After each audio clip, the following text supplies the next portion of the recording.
Bonjour à tous et à toutes, je suis ravie de vous retrouver aujourd'hui pour ce webinaire consacré à la CFE, la cotisation foncière des entreprises. Vous avez peut-être reçu déjà des mails de la part du service des impôts des entreprises par rapport à cette cotisation. Donc, on va vous détailler tout ça, ne vous inquiétez pas, dans ce webinaire. On va voir ça ensemble.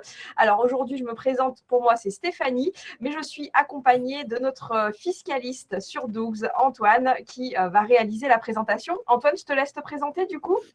Bonjour à tous, donc moi c'est Antoine, je suis élève avocat chez Dougs, fiscaliste du coup comme Stéphanie vient de vous le dire. Et je suis là aujourd'hui donc pour vous présenter la CFE, débroussailler un peu tout ça, vous expliquer comment ça marche, comment ça se calcule, qui est assujetti, ce genre de petites choses.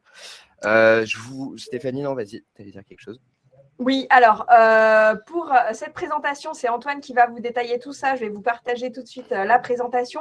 Juste pour vous dire, là, vous êtes énormément de monde à attendre ce webinaire avec impatience pour qu'on soit le plus clair possible et qu'on puisse répondre à toutes vos questions.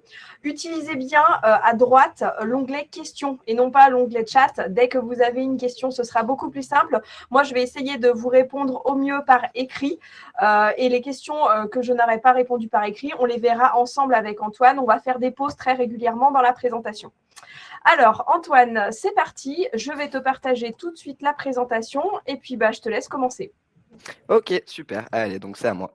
Bon, alors pour ceux qui auraient jamais entendu parler de la CFE, c'est ce qu'on appelle un impôt local. Euh, il faut avoir à l'esprit qu'en fait la CFE, c'est un peu le pendant de la taxe d'habitation pour les particuliers. Alors, hop, je reviens, voilà, on est bon. Donc voilà, donc comme je vous le disais, les particuliers payent la taxe d'habitation, les entreprises et professionnels payent la CFE. Du coup, en fait, vous êtes assujetti à cette taxe dès lors que vous exercez une activité professionnelle non salariée et si vous avez un établissement actif au 1er janvier. Cet établissement, qu'il soit donc un siège social, des bureaux, des entrepôts, vraiment, tout est concerné par la CFE. Il faut avoir en tête qu'en fait, la CFE, c'est une composante d'un impôt un petit peu plus large qui s'appelle la CET, donc contribution économique territoriale, qui se constitue donc de la CFE d'un côté et de la CVAE de l'autre. Cela étant par mesure de tempérament fiscal, la CVAE n'est due que par les entreprises qui ont un chiffre d'affaires supérieur à 500 000 euros. C'est pour cela qu'il y a quand même un certain nombre d'entrepreneurs qui n'ont jamais entendu parler de la CVAE mais qui reçoivent toujours leur avis de CFE. Donc, comme je vous l'ai dit, la CFE, assimilable à la taxe d'habitation, c'est une taxe qui se fonde sur la valeur locative des biens qui sont passibles de la taxe foncière, donc que payent les propriétaires, et ce, pour chaque endroit où une entreprise dispose de locaux ou de terrains et qu'elle utilise dans le cadre de son activité. Donc, si on a une activité avec d'un côté un bureau et de l'autre un espace qui sert de stockage, mais que ces deux locaux ne sont pas situés au même endroit, deux avis de CFE seront envoyés à l'entreprise parce qu'elle utilise ces deux locaux dans le cadre de son activité professionnelle. Donc, attention également, il n'est pas nécessaire d'être propriétaire pour être assujetti à la CFE. C'est-à-dire que pour les espaces de coworking, notamment, si vous utilisez cet espace pour une durée suffisamment longue, vous devrez payer la CFE sur cet espace de coworking. La CFE ne sera donc finalement due que si l'utilisation du local n'est que ponctuelle. Donc voilà, en somme, il faut avoir la disposition régulière du local. Hop. Alors, maintenant, qui est concerné par la CFE? La CFE, comme je vous l'ai dit, c'est un impôt vraiment très large. C'est-à-dire que les personnes qui sont concernées sont d'un côté les personnes physiques, les entrepreneurs individuels ou les personnes morales qui exercent l'activité professionnelle en société. Donc, vous serez dans tous les cas redevable de la CFE. Et ce également, enfin, on ne tient pas compte de votre régime fiscal. C'est-à-dire que vous pouvez être à l'IS, à l'IRPP, au régime micro, au régime réel, peu importe en fait le mode d'activité, vous serez toujours redevable de la CFE. Pour relever également de la CFE, il faut exercer une activité professionnelle qui est assujettie. Comment dire, au sens de l'administration, il faut remplir 4 conditions pour être assujetti à la CFE, c'est-à-dire que l'activité doit être professionnelle donc, Et l'article à cet effet 1444 du Code général des impôts précise que l'activité doit être exercée, doit présenter un caractère habituel, c'est-à-dire que les opérations doivent être effectuées de manière répétitive. L'activité doit être exercée à titre professionnel et du coup, ça ne concerne pas les personnes qui se limitent à gérer leur patrimoine privé, par exemple, ou les activités sans but lucratif. Il doit s'agir d'une activité non salariée. Ça, c'est très important parce que dès lors que voilà, vous exercez une activité salariée, vous n'avez pas à payer la CFE, c'est votre employeur qui s'acquittera de cet impôt. Et enfin, l'activité doit être exercée en France. Mais attention, la CFE peut être due par toute personne, quelle que soit sa nationalité, dès lors qu'elle exerce une activité professionnelle en France. S'agissant maintenant du critère temporel un peu, la CFE est due donc par les entreprises et par les personnes physiques qui exercent une activité professionnelle au 1er janvier de l'année d'imposition. Vraiment, c'est comme la taxe d'habitation. C'est-à-dire que si par exemple vous débutez votre activité au 5 janvier 2021, vous ne payerez pas de CFE pour l'année 2021. Par contre, évidemment, vous y serez assujetti pour l'année 2022, hors le cas où vous n'exerceriez plus votre activité. Petite précision, alors là, on va rentrer dans quelque chose de bien plus spécifique pour les activités de location ou de sous-location d'immeubles, parce que ça fait vraiment l'objet d'un régime particulier qui est également prévu par l'article 1447 du Code général des impôts. Ce qu'il faut savoir ici, c'est que la forme d'exercice de l'activité n'est pas du tout un critère pertinent s'agissant de la CFE. Vous pouvez avoir cette activité dans le cadre d'une SCI ou en location propre. C'est vraiment la nature en fait de l'activité qui va être analysée par l'administration fiscale. Et c'est pour ça que je vous ai fait donc du coup ce petit tableau que l'on va reprendre. Alors, la première catégorie concerne les locations nues à usage d'habitation. Si vous louez des locaux destinés à l'habitation et seulement destinés à l'habitation, et que ces locaux sont donnés donc nus, vides, c'est donc ce qui relève de la catégorie des revenus fonciers fiscalement parlant, l'activité n'est pas considérée comme professionnelle par la loi, c'est une activité civile. Donc, de fait, vous êtes hors du champ de la CFE et vous n'aurez jamais à payer cette taxe, peu importe les recettes que vous pourriez percevoir ou les locaux que vous détiendrez. Si, évidemment, ils sont tous donnés en location nue et toujours à usage d'habitation uniquement. Deuxième catégorie, on rentre un petit peu plus dans le détail, les locations nues d'immeubles donnés non pas à usage d'habitation, pardon, mais à usage professionnel. Donc les choses sont un petit peu différentes ici depuis la loi de finances de 2010, parce que les activités de location ou de sous-location de biens autres qu'à usage d'habitation, donc professionnels, sont également réputées être exercées à titre professionnel et donc sont passibles de la cotisation foncière des entreprises. Alors attention par contre, et petite tolérance administrative, si vos recettes brutes ou votre chiffre d'affaires sont inférieurs à 100 000 euros, vous n'avez pas de CFE à payer. À l'inverse, si vos recettes ou votre chiffre d'affaires dépassent le seuil de 100 000 euros hors taxe, toujours hors taxe, vous deviendrez redevable de la CFE. Et ensuite, troisième et quatrième catégorie que l'on peut traiter ensemble, il s'agit ici des locations meublées, donc les fameux LMP, LMNP. Donc ici, que l'activité concerne des locations de locaux destinés à l'habitation ou non, c'est-à-dire des locaux professionnels aménagés, ces activités seront toujours considérées comme professionnelles et donc vous serez redevable de la CFE.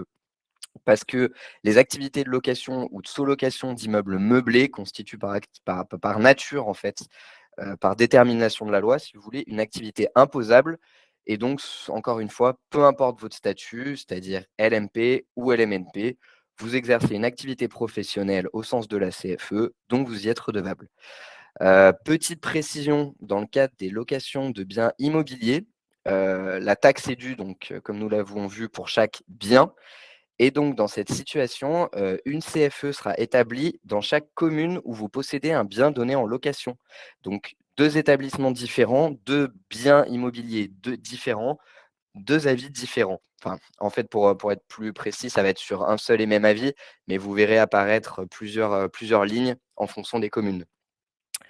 Attention et On va Stéphanie, faire vas-y. peut-être une petite pause si tu en as Ouais, fini avec ce tableau, Antoine. ouais, bien Ça ne te sûr. dérange pas parce qu'on Non, a non, pas mal non, de questions pas de souci. sur la LMP et notamment, en fait, on a Mekiu qui nous demande, il possède 5 biens immobiliers qu'il loue en LMP pardon, à sa Mhm. holding. Du coup, il paye la CFE sur son activité LMP et la CFE de son côté holding pour les mêmes biens.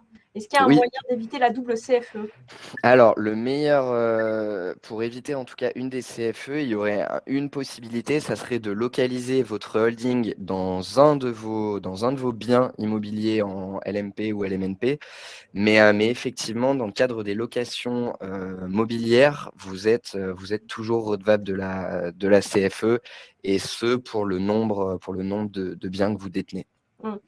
Et on est d'accord, on a pas mal de questions aussi en micro quand on n'a pas de local. Tu me confirmes, du coup, ils auront Oui. bien la CFE à payer, hein, le minimum. Hein. Alors ça, j'y reviendrai en détail un petit peu plus tard, mais effectivement, comme je vous l'ai dit, concernant la CFE, on doit faire totalement abstraction de l'activité et de son mode d'exercice et du régime fiscal dont vous dépendez. Donc vous pouvez être micro-entrepreneur.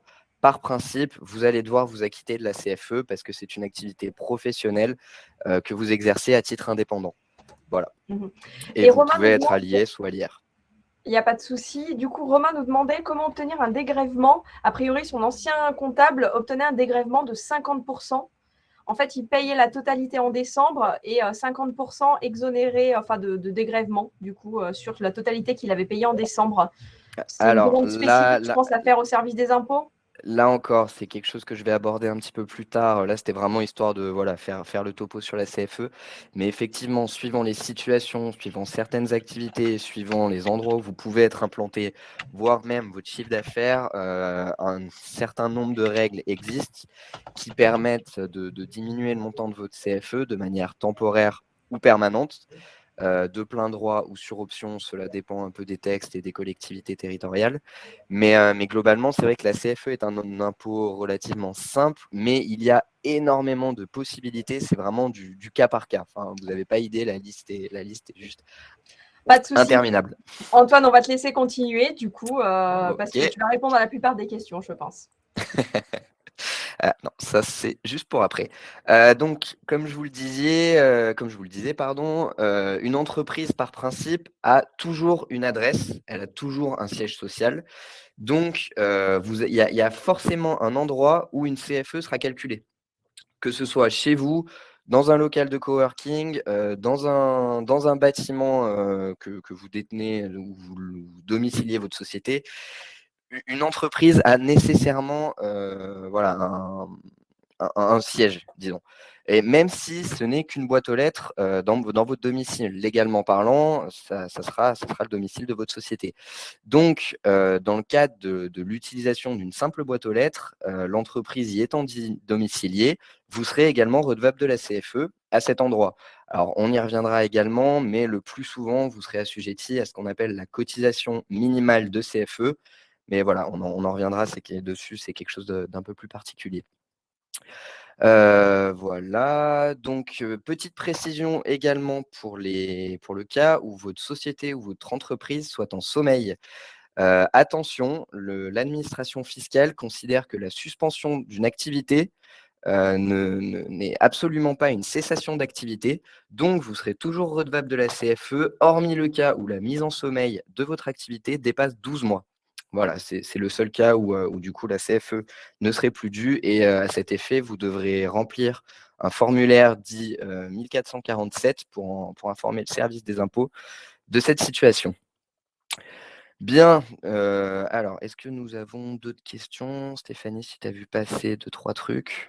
Alors là, pour le moment, ça va. Alors, petite précision pour Jeff, qui a une SARL qui est dédiée à la location meublée professionnelle. Il s'interrogeait sur le fait qu'il allait payer et la taxe foncière et la CFE, en fait. Hein. Alors oui, Et oui. c'est le problème. Lorsque vous êtes propriétaire et que vous utilisez un bien, vous payez effectivement la taxe foncière et la CFE. Et les choses vont encore plus loin. On peut parler ici de double, voire triple imposition, c'est-à-dire que si vous payez la taxe d'habitation pour vos locaux, pardon, pour votre habitation personnelle, et que vous y domiciliez également votre entreprise, vous pouvez payer d'un côté la taxe d'habitation, de l'autre la CFE, voire même si vous êtes propriétaire, la taxe foncière en sus. Donc voilà, ça s'enchaîne, c'est des conditions qui sont différentes, donc voilà, c'est des situations qui arrivent. Là, ça affole un peu tout le monde. Pas mal d'impôts à payer. Bon, après, il faut avoir en tête que la taxe d'habitation est progressivement supprimée. Il y a de moins en moins de foyers fiscaux qui sont habitués. Donc, en définitive, il n'y a plus que la CFE et la taxe foncière qui existeront.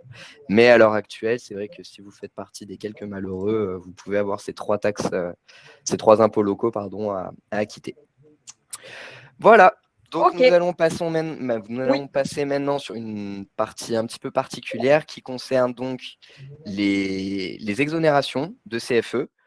Et donc là, c'est un régime vraiment particulier. Alors, ce qu'il faut avoir en tête, c'est qu'il existe en fait deux types d'exonérations à la CFE. Donc, d'un côté, les exonérations dites de plein droit qui seront automatiques, et de l'autre, les exonérations facultatives. Et dans ce cas-là, il faudra que la commune où se situe votre établissement ou votre entreprise ait pris une délibération en ce sens qui exonérera potentiellement votre activité de CFE. Une autre distinction doit être faite, car dans certains cas, les exonérations, donc qu'elles soient de plein droit ou facultatives, peuvent également être permanentes, c'est-à-dire que dans ce cas-là, la CFE ne sera jamais applicable à votre activité ou seulement temporaire. Et ici, vous n'aurez pas à payer de CFE généralement au début de votre activité et vous y serez ensuite assujetti dans une certaine période de temps. Alors, vous le constaterez, il existe un certain nombre d'exonérations. On va essayer un peu d'éclairer tout ça. C'est impossible ici d'entrer dans le détail parce que la liste est interminable, mais on va regarder les principales. Alors, on trouve par exemple comme exonération de plein droit, donc vous pouvez le voir, et permanente, les artisans travaillant seuls ou avec un concours limité. Donc, c'est-à-dire que par exemple, quand votre conjoint ou vos enfants vous aident de manière ponctuelle, ou alors que vous avez un apprenti sous contrat et que cet apprenti avait maximum 20 ans au début de son apprentissage, dans ce cas-là, vous pouvez bénéficier d'une exonération permanente de CFE. Alors attention, cette exonération ne concerne que les personnes physiques ainsi que les EURL dont l'associé unique est une personne physique soumise au régime fiscal des sociétés de personnes et donc à l'IRPP et non à l'IS. C'est-à-dire que si vous avez une activité artisanale mais que vous exercez en société et que vous dépendez de l'impôt sur les sociétés, dans ce cas-là, vous ne pourrez pas bénéficier de l'exonération de CFE. Il faut vraiment exercer à titre indépendant et particulier. Autre chose, donc les personnes qui ont une activité de taxi ou d'ambulance ou de manière générale de transport de personnes, les VTC, ça obéit à quelques conditions particulières, mais par principe ne sont pas soumis à CFE. Donc comme je vous le disais, pour les VTC, il faut être propriétaire au maximum de 2 voitures qui ne doivent jamais être utilisées en même temps, qui ne comportent pas plus de 7 places et il faut que les conditions de transport soient conformes à un tarif réglementaire. Donc, dans ce cas-là, vous pouvez essayer de contacter votre SIE pour bénéficier d'une exonération de CFE. Les taxis, à l'inverse, donc, et les ambulances sont toujours exonérés de CFE. Pour les VTC, pardon, j'y reviens, autre précision, cette exonération ne marche que si vous êtes auto-entrepreneur ou si vous exercez en nom propre. À l'inverse, si vous exercez via une société, vous ne pouvez pas bénéficier de cette exonération de CFE. Et toujours dans les précisions, et là pour les. Non, pardon. Voilà, toujours à titre de précision, l'exonération ne concerne que le transport de personnes et jamais le transport de marchandises. Toujours une catégorie un petit peu plus qu'on retrouve assez fréquemment dans les exonérations de CFE, les artistes. Ils bénéficient d'une exonération permanente et de plein droit. Donc, ils sont évoqués à l'article 1460 du CGI. Et la catégorie est vague puisque ça concerne par exemple les peintres, les sculpteurs, les graveurs, les artistes lyriques, les auteurs, les compositeurs, les photographes. Voilà, cette catégorie professionnelle ne paye jamais de CFE. Donc la liste est quand même longue. On y trouve par exemple encore les pêcheurs, les exploitants agricoles, les sportifs. Et donc je vous invite à vérifier au cas par cas vos situations parce qu'il vraiment il serait ici impossible de vous donner une liste complète des exonérations. Et sinon, bien évidemment, n'hésitez pas à contacter un de nos comptables ou le département fiscal chez Doug. On se fera vraiment un plaisir de vous expliciter un peu toutes ces règles. Maintenant, passons aux exonérations de plein droit et temporaires. Donc, on y trouve cette fois-ci les avocats, mais attention, uniquement pour les 2 premières années d'exercice, ou également les entreprises situées dans des zones de développement prioritaire ou dans des bassins urbains à dynamiser. À cet effet, il y a un site gouvernemental qui vous permet, en fonction de l'adresse où vous exercez votre activité, de savoir si vous dépendez d'une zone justement à fiscalité privilégiée. Et il y en a beaucoup, les zones de revitalisation rurale, les bassins urbains dynamisés, etc., qui peuvent vous donner droit à un certain nombre d'avantages fiscaux, notamment concernant la CFE. Alors toujours, certaines conditions sont bien évidemment à remplir, mais encore une fois, je ne peux pas malheureusement rentrer dans le détail parce que ce webinaire serait bien trop lourd et durerait bien trop longtemps. Mais voilà, globalement, lorsque vous rentrez dans une de ces catégories suivant la domiciliation de votre entreprise, vous pouvez bénéficier d'une exonération pendant 7 ans de CFE, de la moitié de la base nette imposée et puis ensuite les 3 années suivantes d'un abattement dégressif. Donc au final, vous ne payez réellement la CFE à taux plein qu'au terme de 10 ans, ce qui est quand même assez intéressant. Et c'est pour ça que dans certains cas, il peut être intéressant, avant de créer son entreprise, de réfléchir à l'endroit où on va la domicilier. Antoine, on a une petite question sur ce Ouais. sujet-là, justement. Pierrick nous demande si j'ai bien compris, l'exonération en ZRR implique un chiffre d'affaires local. Si je facture une entreprise nationale, comment le fisc estime cette dimension locale? Est-ce que tu as des pistes du coup? Alors, là, c'est vraiment du cas Ouais. particulier concernant les chiffres d'affaires réalisés dans les ZRR, pardon.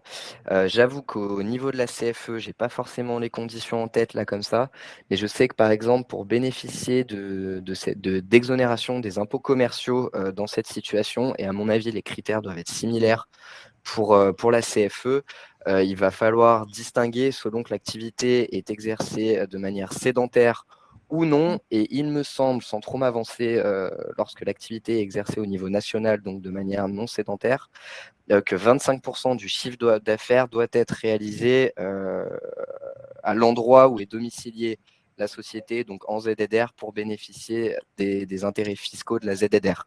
Alors, concernant la CFE, encore une fois, hein, je n'ai pas les conditions là en tête, mais en tout cas, pour les impôts locaux, IS ou IRPP, c'est comme ça que l'administration procède. Et il y a de grandes chances que ce soit également le cas pour la CFE. Ok. Et juste une petite précision, question de Philippe. Si je déménage mon activité en cours d'année, c'est la domiciliation au 1er janvier qui est prise en compte. Oui, oui, tout à fait, tout à fait. Ouais, voilà. C'est vraiment comme l'ancienne ISF ou actuellement l'IFI ou la taxe d'habitation. C'est vraiment votre situation. L'administration prend une photo en fait au 1er janvier et c'est celui qui est là au 1er janvier qui s'acquitte de la CFE pour l'année. Tout à fait. Et je ne sais pas si tu as évoqué un petit peu les SCI. Là, on a une question. Bonjour, j'ai une SCI à l'IS. Mon siège social est à mon domicile et je loue une autre habitation en location touristique. Dois-je payer une CFE pour mon siège social et une autre CFE pour le bien en location touristique? Sur le principe, oui, il me semble que oui, parce que votre SCI a son local, disons, son siège à votre domicile, mais elle détient également un local qu'elle utilise dans le cadre de son activité, qui est donc le bien que vous donnez en location. Donc, de fait, vous aurez deux CFE à payer. Donc, qui seront Ok. sur un même avis, mais vous verrez qu'il y a 2 lignes suivant Oui. la localisation des biens. Ouais, 2 lignes. Ouais. C'est ça. Ok. Eh bien, écoute, tu peux continuer. Vas-y. Ok, alors pour continuer donc sur les exonérations, cette fois-ci facultatives et temporaires, là c'est une situation bien particulière parce qu'elles dépendent en réalité ici d'une délibération express de la commune où est située l'entreprise. Donc c'est-à-dire que c'est en gros le conseil communal qui va valider ou non l'exonération. Alors, la plupart du temps, dans ces situations, l'exonération ne sont que temporaires, mais on y trouve globalement des exonérations à raison de l'aménagement du territoire pour stimuler en fait la création, la reprise ou l'extension d'activités. Certaines créations ou extensions d'activités dans des zones de revitalisation rurale, par exemple, que ce soit des activités industrielles ou de recherche scientifique ou technique, etc. Et l'exonération peut également bénéficier aux entreprises qui bénéficient du statut de jeunes entreprises innovantes ou qui sont situées dans un quartier prioritaire de la politique de la ville ou dans les zones de revitalisation des centres-villes ou des zones franches urbaines. Voilà, vous l'aurez compris, la liste ici est vraiment très, très longue et en fait va dépendre, réellement de la politique de la ville. C'est-à-dire que vous soyez à Lyon, à Marseille ou dans un petit village, peu importe, c'est vraiment le conseil communal qui est compétent en fait là-dessus et qui a le pouvoir de décider, quelle entreprise peut bénéficier d'une exonération de CFE ou pas. Donc voilà, les choses là, pour le coup, sont vraiment impossibles à vous décrire. C'est vraiment, tout va dépendre de votre domiciliation. Voilà, alors si vous n'avez pas d'autres questions sur les exonérations de CFE, on va rentrer encore une fois un petit peu plus dans le détail. Comment se calcule la CFE?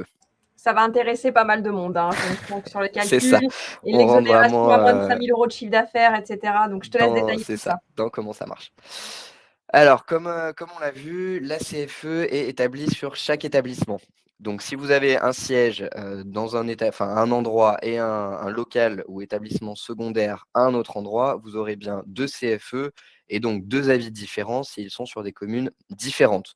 Ou bien un seul avis si vos établissements sont sur le territoire de la même commune ou sur une zone à fiscalité identique. Parce que comme je vous l'ai dit, sur un territoire communal, il peut y avoir dans une rue, une zone et en face, une zone fiscale différente suivant la politique de la ville. Donc s'agissant, plus particulièrement du montant de la CFE et de son calcul, l'administration se fonde en réalité sur la valeur locative cadastrale des biens immobiliers qui sont passibles d'une taxe foncière sur laquelle elle va appliquer un taux d'imposition. Voilà, donc petite précision concernant la valeur locative cadastrale. Ici, vous n'avez aucune marge de manœuvre, ni Dougs, ni n'importe qui en fait, parce que c'est vraiment l'administration fiscale qui se charge d'établir ces valeurs locatives en fonction de barèmes, enfin voilà, là pour le coup les calculs sont vraiment très savants et à vrai dire, personne n'y comprend absolument rien. Le calcul est donc voilà, assez complexe, car la valeur peut faire l'objet de réductions et d'abattements suivant les années, suivant les délibérations et il peut parfois être tenu compte d'une valeur locative plancher et parfois la base d'imposition sera remplacée par une base minimum, que l'administration utilisera pour le calcul donc de la cotisation foncière minimum. Mais ça, nous allons y revenir. Donc, comme je vous l'ai dit, la base de la CFE est constituée de la valeur locative donc des biens qui sont passibles d'une taxe foncière. Donc, que ce soit des propriétés bâties comme des entrepôts ou voilà, des établissements industriels, ou non bâtis, des terrains. Et l'administration tient compte de tous les biens qui sont à la disposition de l'entreprise pour les besoins de l'activité professionnelle. Donc, on tient compte ici des biens dont vous seriez propriétaire, mais également de ceux que vous louez, que vous auriez pris en crédit bail, ou même potentiellement que vous utiliseriez à titre gratuit. Dès lors que vous utilisez ces locaux, ces biens immobiliers dans le cadre de votre activité, une CFE sera applicable dessus. Donc c'est pour ça que les locaux donnés en location ou en sous-location, s'ils ont une durée suffisante, sont considérés comme assujettis à la CFE. Voilà, alors par contre, voilà, encore une fois, si vous utilisez des locaux sur une durée, ponctuelle de, par exemple, quelques mois, sur l'année, évidemment, la CFE sera due par celui qui vous fournit cet hébergement. Donc, pour revenir à la valeur locative cadastrale sur laquelle on va appliquer un taux d'imposition, cette valeur est fixée par la commune dans laquelle l'immeuble se situe et le problème, c'est que d'une commune à l'autre, les taux peuvent varier de manière assez importante et c'est la raison pour laquelle on peut avoir des montants de CFE vraiment très disparates pour des locaux similaires ou des activités similaires suivant où l'entreprise va être située d'une commune à une autre. Attention par ailleurs s'agissant donc de la période de référence de la CFE, alors là, c'est quelque chose qui est bien particulier car en fait, la base d'imposition de la CFE, donc les immeubles, que vous utilisez qui sont passibles d'une taxe foncière, est en fait est constituée, pardon, par l'avant-dernière année précédant celle, d'imposition. Donc dit comme ça ne veut pas dire grand-chose, mais pour faire simple, pour une entreprise dont l'exercice coïncide avec une année civile, on va tenir compte de ses biens en 2019 que l'entreprise déclare en 2020 pour l'établissement de la CFE payée en 2021 et ainsi de suite. Donc, les immeubles que vous utilisez au cours de l'année 2021 dans le cadre de votre activité seront pris en compte au final en 2022 et ce seront ces biens qui serviront à calculer votre CFE en 2023. Il y a vraiment 2 années de décalage en fait. C'est voilà, c'est la CFE marche comme ça. Alors évidemment, pas pour l'année de création ou par exemple, si vous créez votre activité en 2021, vous ne payez pas de CFE en 2021, mais par contre, pour la CFE 2022, l'administration se fondera sur vos biens sur les biens que vous utilisez en 2021. Alors, est-ce qu'il y a des petites questions là-dessus? Parce que c'est vrai que c'est quelque chose de bien particulier. Alors, on a une petite question de Anne. 2 communes dans la même métropole, c'est le même taux d'imposition? Potentiellement, je dirais pas forcément. Non, non, non, pas du tout. Enfin, quand j'entends métropole, donc je dirais grande ville, non, c'est vraiment au niveau des arrondissements que la C'est ça. CFE est calculée, par exemple. Donc, si vous êtes à Lyon, dans le premier arrondissement ou dans le troisième arrondissement, potentiellement, les taux vont varier. Oui, c'est ça, exactement. Et on a Philippe qui nous demande: je souhaite domicilier mon entreprise dans un centre d'affaires à Bordeaux. Je n'aurai pas de locaux, juste une adresse. J'habite à 100 km de Bordeaux. Je travaillerai de chez moi à distance avec mes clients. Je suis designer. Il paye la CFE à quel endroit? Alors, si vous domiciliez votre entreprise dans ces espaces en fait, d'affaires, Mm. tout va dépendre en réalité du nombre du temps que vous allez passer dans ces locaux. Mais généralement, si vous y passez un certain temps, vous serez redevable de la CFE, dans ces locaux, dans ce centre d'affaires. C'est ça, exactement. Alors, on va continuer, je pense, au niveau des Mmh. questions. On fera le point tout à l'heure, hein. Ouais, Vas-y. bien sûr. Allez. Donc, point particulier, la cotisation minimum de CFE, ce qui peut qui peut concerner un certain nombre d'entre vous. Donc comme je vous l'avais évoqué, il existe donc, cette cotisation minimum de CFE, donc qui est également prévue par le code général des impôts, pardon, et qui est établie, au lieu, d'exercice principal de l'activité et à partir d'une base dont le montant est fixé par la commune et selon, le barème que vous voyez, là sur ce petit tableau. Alors petite précision, ce barème est revalorisé chaque année. Celui-là, c'est pour l'année 2021. Donc en ce qui concerne le barème, non pardon, c'est le tableau, que vous voyez là. Donc comme je vous l'avais indiqué en principe, votre CFE, c'est le montant de la valeur locative cadastrale des biens que vous utilisez, multiplié par un taux d'imposition. Donc il y a cependant des cas où vous ne disposez, d'aucun local, pour l'exercice de votre activité professionnelle. Donc pour faire simple, une simple boîte aux lettres, via votre société, pour votre domiciliation. Ou alors lorsque la valeur de vos locaux est très faible, donc par exemple pour un auto-entrepreneur qui domicilie son entreprise chez lui et qui n'utilise, in fine qu'un bureau, dans ce cas-là, généralement, vous serez soumis à la cotisation foncière minimum. Donc c'est une cotisation en fait forfaitaire qui sera fonction, cette fois-ci du chiffre d'affaires ou des recettes que vous réalisez en N-2. Comme vous le voyez, pour les entreprises qui réalisent moins de 5 000 € de chiffre d'affaires hors taxes ou de recettes annuelles, celles-ci sont totalement exonérées de CFE et donc de cotisation minimum des entreprises. Dernier point relatif au calcul de la CFE, il existe, et encore une fois, c'est de la fiscalité en France, des taxes additionnelles qui vont venir se greffer sur votre CFE, malheureusement, et qui peuvent, augmenter considérablement le montant de votre CFE. Donc en plus, de la CFE à proprement parler, vous pourrez voir éventuellement, sur votre avis, un second bloc qui concerne donc ces taxes additionnelles. Si vous êtes commerçant, par exemple, vous allez en principe devoir payer une taxe pour frais de chambre de commerce et d'industrie.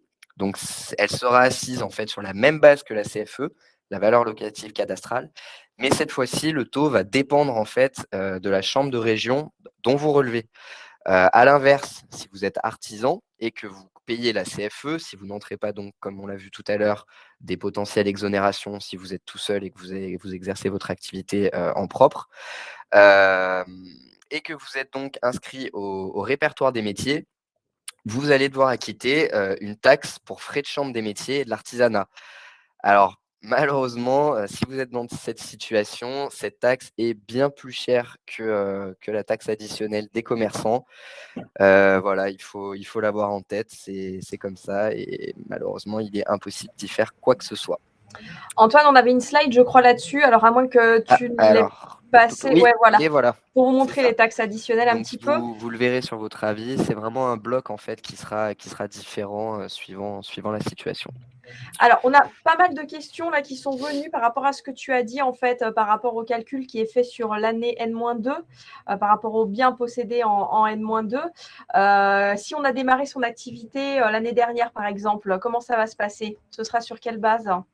Oui, alors effectivement, généralement, vous allez être, lorsque vous démarrez votre activité comme auto-entrepreneur, il me semble, en société, je ne suis pas certain que cela marche, vous bénéficiez d'un abattement de 50 sur la valeur des biens que vous allez utiliser.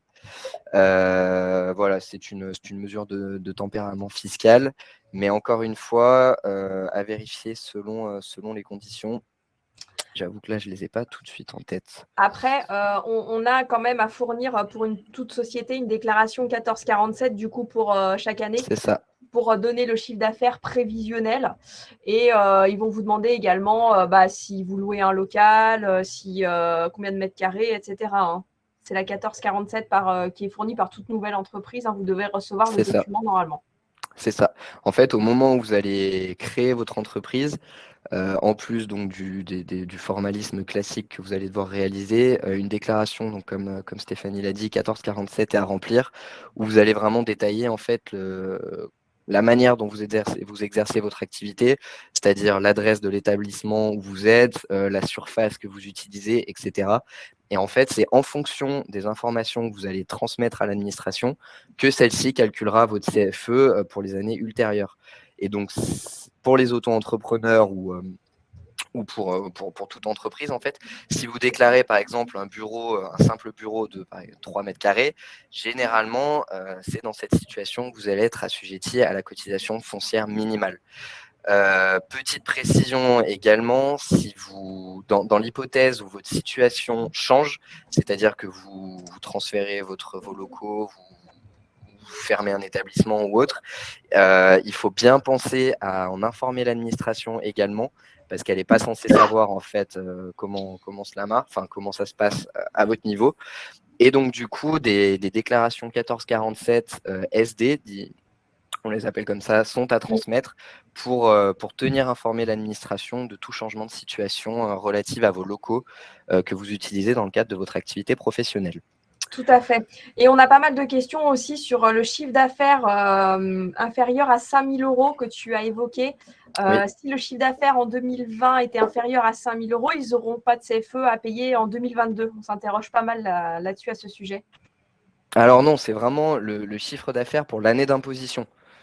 C'est-à-dire que si vous créez votre activité, si vous créez votre activité, disons, le 5 janvier 2021, vous n'aurez pas de CFE à payer en 2021, car votre activité n'a pas été créée, n'existait pas au 1er janvier. Par contre, en 2022, donc au 1er janvier, vous avez bien une activité. Si votre chiffre d'affaires est supérieur à 5 000 euros en 2022, évidemment, vous paierez la CFE. Voilà, il y a vraiment toute comment dire, une mécanique un peu intellectuelle à comprendre sur la CFE entre la période de référence, la période considérée d'activité. Mais le chiffre d'affaires sur l'exonération de CFE, c'est vraiment celui de l'année d'imposition. Ok, Voilà. super. Bah écoute, tu peux continuer. Ouais. Alors maintenant, petite précision concernant le paiement de la CFE. Donc, il existe en réalité 3 moyens de régler votre cotisation foncière des entreprises. Mais comme c'est un impôt que l'on appelle, perçu par voie de rôle, comme on en parle fiscalement parlant, vous êtes toujours informé de cette taxe par un avis d'imposition qui vous est adressé par voie dématérialisée, donc sur votre espace professionnel impôts.gouv.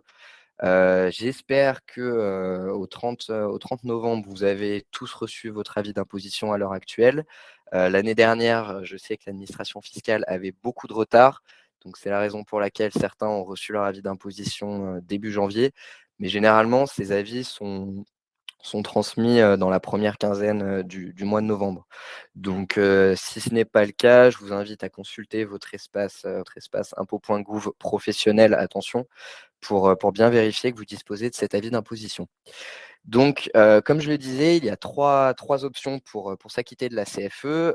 Première option, la plus simple, payer en ligne votre montant de CFE, vous vous rendez sur votre espace impôts.gouv et vous devez vous acquitter du paiement avant le 15 décembre de l'année d'imposition. Donc, dans notre situation, avant le 15 décembre 2021 pour la CFE 2021. Vous pouvez également décider d'être prélevé à échéance. Donc, c'est une option ici qu'il faut réaliser. On viendra tout à l'heure sur comment, si cela vous intéresse, comment mettre en place cette option. Et dans cette situation, en fait, vous allez être automatiquement prélevé au 15 décembre. Donc, pour la CFE 2021, au 15 décembre 2021. Et dans ce cas-là, en fait, vous n'aurez rien à faire. Le paiement sera fait pour la totalité de votre cotisation. Et il est toujours possible, à l'heure actuelle, d'opter pour cette option, puisque généralement, non, toujours, l'option est ouverte jusqu'au 30 novembre, donc aujourd'hui. Donc, si vous voulez bénéficier du prélèvement à échéance et donc que vous pensez potentiellement oublier le paiement de la CFE de manière volontaire, vous pouvez, à l'heure actuelle, opter pour ce prélèvement à échéance. Et enfin, troisième possibilité, vous avez la possibilité de demander un prélèvement mensuel de CFE, donc ce qui va permettre en fait d'étaler sur l'année le paiement de la CFE. Donc cela se passe en 10 échéances, prélevées généralement de janvier à octobre, avec une régularisation suivant le montant de la CFE dont vous êtes réellement redevable, une régularisation avec un avis d'imposition en novembre. Parce qu'en fait, l'administration fiscale va se baser sur la CFE que vous avez payée l'année dernière pour calculer vos échéances de l'année suivante. Et donc, il y aura une régularisation à la fin. Précision donc, il est plus possible à l'heure actuelle d'opter pour le prélèvement mensuel de la CFE 2021, mais vous pouvez opter pour cette option pour la CFE 2022. Donc, comme je vous l'ai dit, voilà, le prélèvement mensuel est opéré en 10 prélèvements automatiques qui sont généralement le 15 de chaque mois et qui sont égaux à 1/10 donc, de la taxe mise en recouvrement. Voilà, donc maintenant nous allons voir comment savoir à quelle option en fait vous êtes et potentiellement comment changer cela. Donc, il faut ici que vous vous rendiez sur votre espace impôts.gouv professionnel. Alors, je m'excuse pour la taille des captures d'écran. C'est vrai que c'est pas forcément lisible, mais le site de l'administration fiscale n'est pas non plus forcément très, voilà, comment dire? Je suis pas informaticien, mais n'est pas très optimisé pour les captures d'écran et pour faire des choses lisibles. Mais donc une fois que vous êtes en fait sur votre espace professionnel, vous verrez donc, je l'ai entouré en rouge là, un avis CFE et donc vous cliquez dessus, vous arriverez sur votre avis 2021 et là, dans le petit cadre en bas, vous aurez donc du coup l'information sur l'option dont vous êtes redevable, pardon.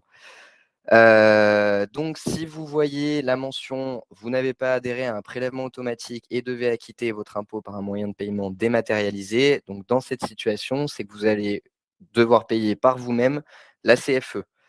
À l'inverse, si votre avis d'imposition mentionne le prélèvement à échéance, dans ce cas-là, en définitive, vous n'avez rien à faire, la CFE sera automatiquement prélevée le 15 décembre et voilà, donc vous acquitterez l'impôt dans les temps. Et enfin, donc troisième possibilité, si vous relevez du paiement mensuel de la CFE, votre avis d'imposition mentionnera les échéances restant dues, puisque en toute logique, vous avez reçu votre avis en début novembre ou la régularisation, ainsi que le compte à débiter.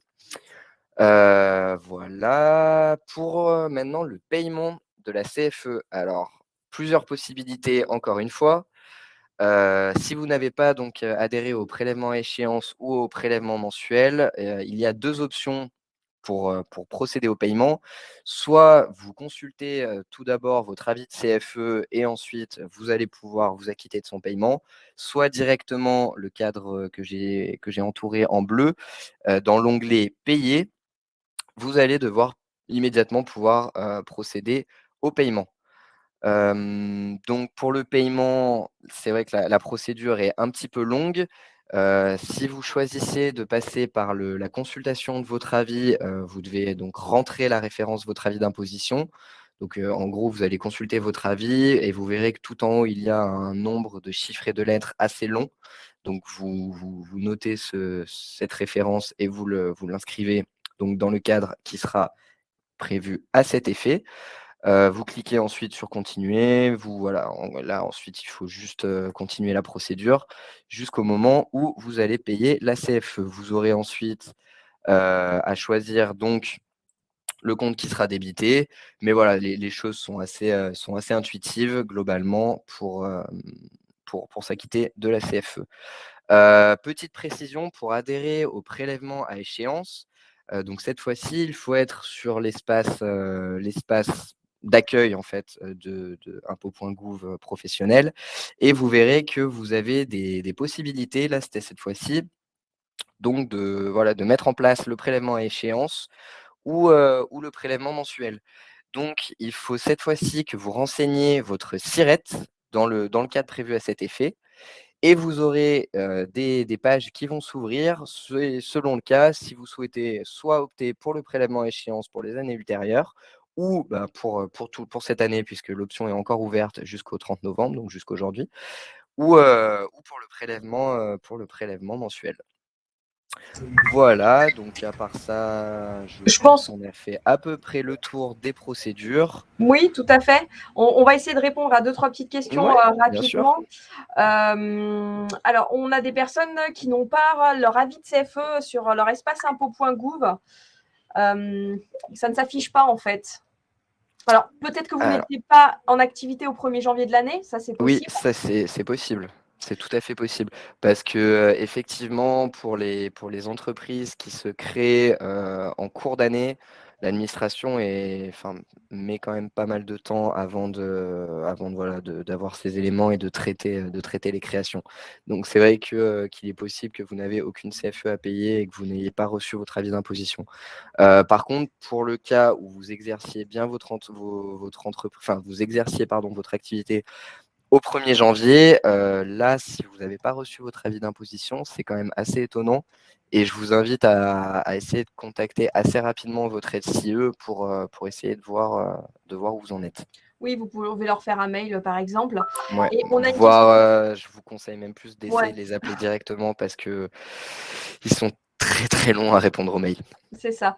Et on a une question de Gérald. Comment savoir quel montant je dois sur la base du barème de la CFE du minimum? Alors, Gérald, en fait, sur votre avis de CFE, vous avez une deuxième page où normalement il y a le détail du calcul sur Tout votre à espace fait, impôt.gouv. Donc là, vous tout à pouvez voir fait. sur quelle base vous avez été appelé directement, hein. C'est ça, et comme je vous l'indiquais tout à l'heure, donc comme on l'a vu, la CFE en fait est assise sur la valeur locative cadastrale. Personne en réalité est en capacité de la calculer, mais par contre, ces valeurs sont mentionnées sur votre avis de CFE. C'est-à-dire qu'en fait, on a une espèce de tableau, avec d'un côté donc la valeur de l'immeuble et ensuite à côté les taux qui y sont appliqués. Tout à fait. On va revenir un petit peu au calcul parce qu'on avait quelques questions que là j'ai laissées en attente. Alors oui, on voulait peut-être avoir un avis global par rapport à ce chiffre d'affaires, en fait, cette base de chiffre d'affaires. Philippe qui nous dit donc si en 2021 je fais moins de 5 000 euros de chiffre d'affaires, je ne paye pas de CFE le 15 janvier 2021. Tout à fait, 15 Voilà, décembre, tout à fait. exactement. Donc c'est précisé. Et Daniel qui est en LMNP, qui a toujours fait un chiffre d'affaires inférieur à 100 000 euros. Il a réglé les taxes d'habitation, taxes foncières sur tous ses biens. Mais en LMNP, on l'avait vu en meublé, hein, Oui. normalement, il y a quand même une CFE, hein. Oui, oui, oui, malheureusement, Mm. le LMP et LMNP, dès lors que ce sont des activités commerciales par nature, vous relevez forcément de la CFE en fait. Il faut, pour en revenir un peu au tout début de mon propos, en gros, l'exonération totale de CFE ne concerne que les locations nues de biens à usage d'habitation, c'est les revenus fonciers. Et le seuil de 100 000 euros, en fait, c'est pour les locations nues de locaux à usage professionnel et non pas à usage d'habitation. Si dans ce cas-là, vous réalisez moins de 100 000 euros de chiffre d'affaires ou de recettes, vous n'avez pas de CFE à payer. Est-ce qu'il existe des comparatifs des montants de CFE pratiqués par ville? Là, c'est compliqué. Non, non, enfin, c'est très compliqué parce que les villes, comme je vous l'ai dit, ont le pouvoir en fait de fixer les règles un peu, si on veut, de CFE, des exonérations ou autres. Les taux varient chaque année, donc c'est très compliqué. Par contre, ce qui est possible, c'est de regarder la zone où potentiellement vous dépendrez ou si vous localisez votre entreprise. Il y a un site, alors attendez, je vais essayer de vous retrouver ça, mais il y a un site en fait du étatique qui permet, lorsque vous rentrez une adresse, de vous afficher en fait la carte de la France, de zoomer, et vous allez pouvoir voir en fait quelles sont les zones concernées par dans cette adresse, quelles sont les zones auxquelles il est fait droit.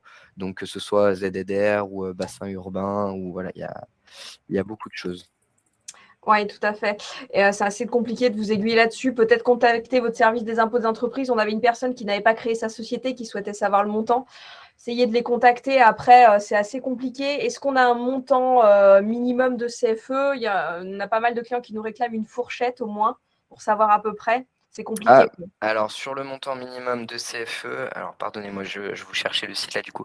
Juste comme ça pour revenir sur si cela vous intéresse, pour savoir si vous dépendez d'une zone à fiscalité privilégiée. Le site, c'est observatoiredesterritoires.gouv. Et là, vous avez la possibilité de rentrer une adresse et de voir de quoi vous pouvez bénéficier.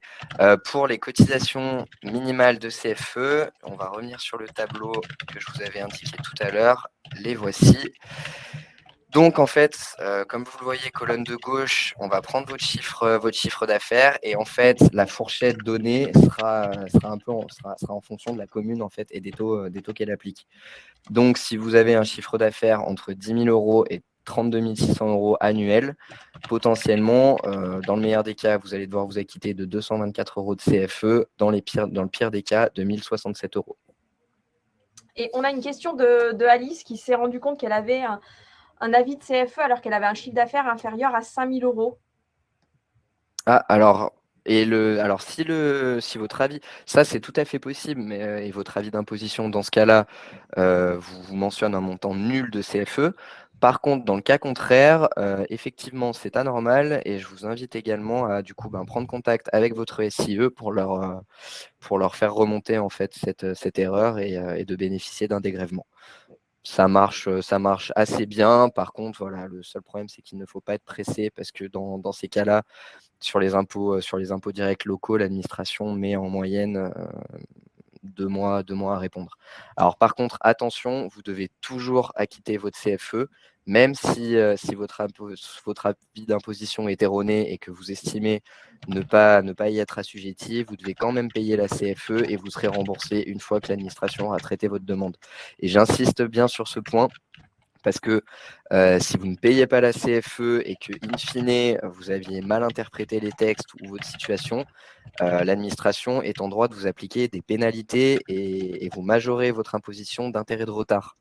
Alors, vu que la CFE, ce n'est pas un impôt, l'impôt qui coûte le plus cher, ce n'est pas ce qui vous coûtera non plus le plus, mais c'est quand même dommage de devoir payer des pénalités et des intérêts de retard.